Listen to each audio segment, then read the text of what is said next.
Hello, I'm Stan Stolniker with Hub Culture, and we're at Climate Week NYC. We've stopped over here at the Clinton Global Initiative to catch up with a few people who are experts and leaders in the environmental and climate agenda and movement. Joining me right now is Helle Jorgensen, who has over 20 years of experience working in the climate space as a consultant, as an expert, as a change maker.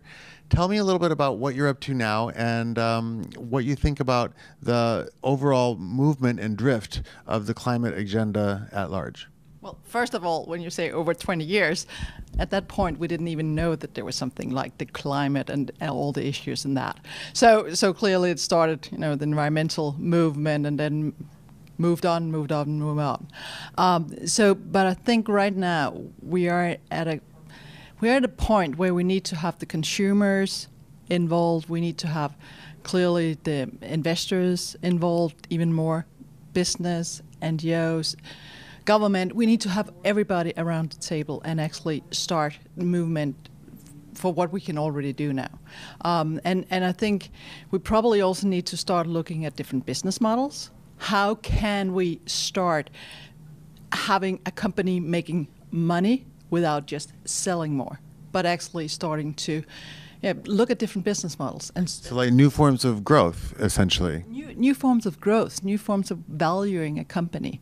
And that's clearly not coming from one day to another. And that also implies that you need the reporting, but it also implies that you need to have both like within the company, being that the CFO, the CEO, product development, everybody should have the vision of can this happen, but also outside the companies that we need different parties, the whole value chain of a company to actually work together, and the consumers. And I think one of the part we probably are missing in all this is also the consumers, making them understand what is all this and how can you have a product that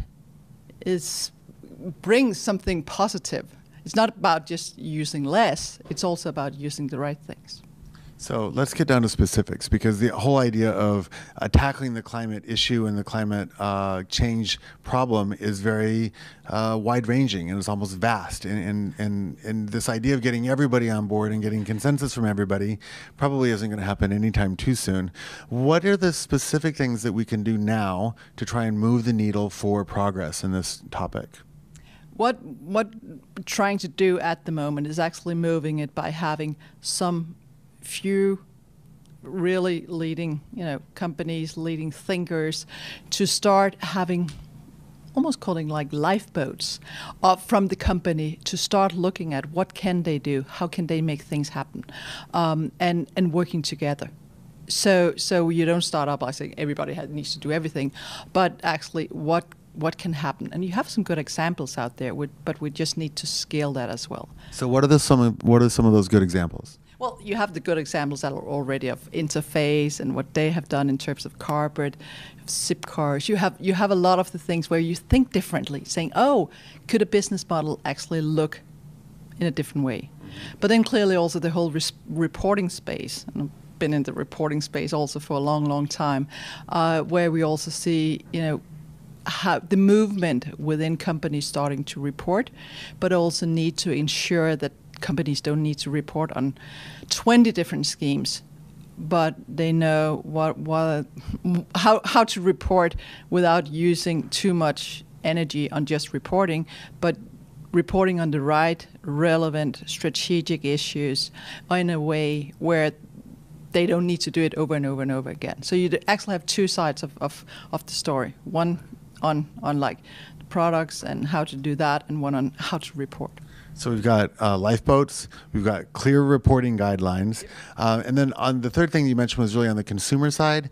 What do you recommend that needs to happen on the consumer side to drive consumer action?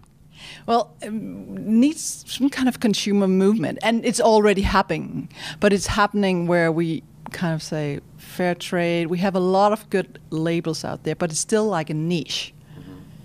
So if we could turn that, and I'm saying if we can turn it, hopefully we can, but it's not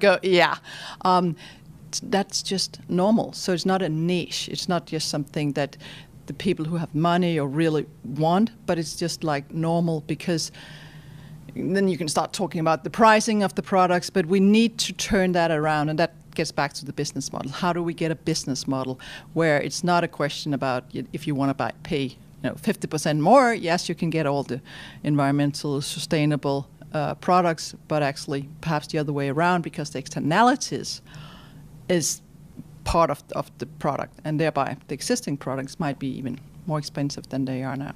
Right. So we're looking at, in that regard, some element of kind of almost smarter education around products and evolving the norm, right? Yeah.